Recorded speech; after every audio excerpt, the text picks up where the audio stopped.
I'm Stevie Carter, Australian author of dark romantic suspense and dark romantic tragedy. At the time of this video, I have 7 published books, including 2 colouring books. Today I'm going to be talking to you about an event that I recently did about a month ago. I've been meaning to do this video since then, called Falling for Fiction. This event was hosted by Tales and Tomes, an online store and a physical bookshop based in Caloundra.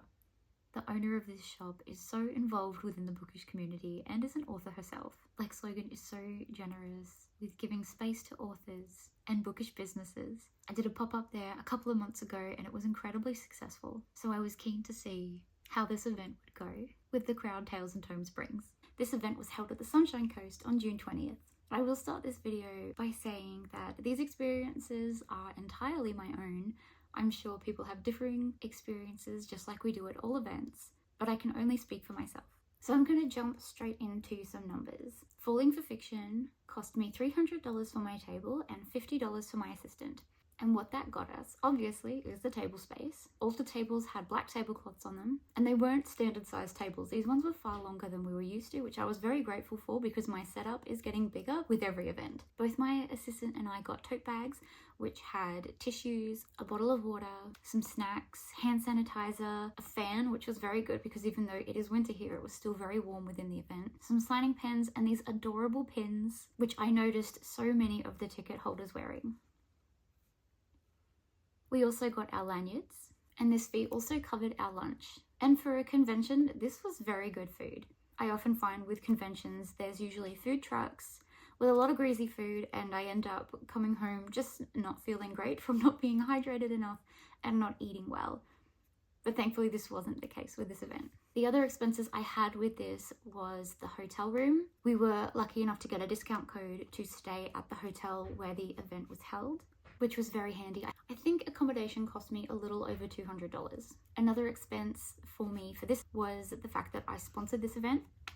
I was a bronze tier sponsor and that cost me $250. And what that got me was extra advertising, my logo in other places it was on, the signage, the screens as you walked in, things like that. To start the event, we drove up to the Sunshine Coast the night before. Traffic was awful, so I didn't get there with quite enough time to get my whole setup done. The room was open for us to set up from, I think it was 5 to 7 p.m, but we got there I think around 6. So with a setup as big as mine now, it was tight. I was well aware though that the room would be open early the next morning so I could relax a little knowing that I would have more time the next day. But me being me, I really wanted to have everything set up. So that did stress me out a little bit, going to bed knowing that I had more work to do the next day. With every event, you just don't know what the room is going to be like exactly. So we did have a floor plan, like most events, which is great.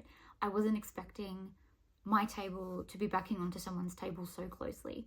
Some events there's so much room between us, some events there's no room at all. For this one, I had put so much pressure on this event and the way that I wanted to set up my table. I knew it was going to be a big one for me, and it did turn out to be my biggest event that I've done.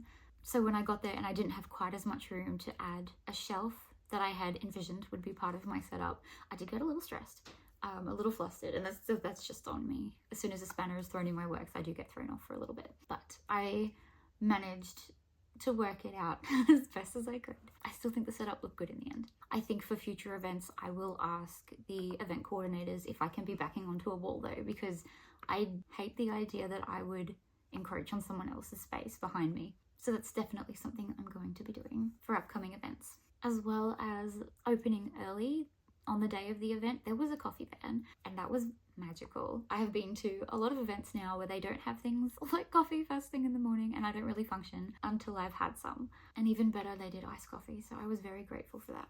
So in terms of the room itself, I loved how much space there was in the aisles. It didn't feel too crowded, even when general admission got in and there was that massive rush of people coming through the doors. But and this seems to be a me thing, I seem to be getting more and more people at my table, which is fantastic. So I'm the aisle blocker sometimes. I remember looking up at one point and I was just surrounded by people who were all looking at my merch because I had a new release for that event that they were all very excited about.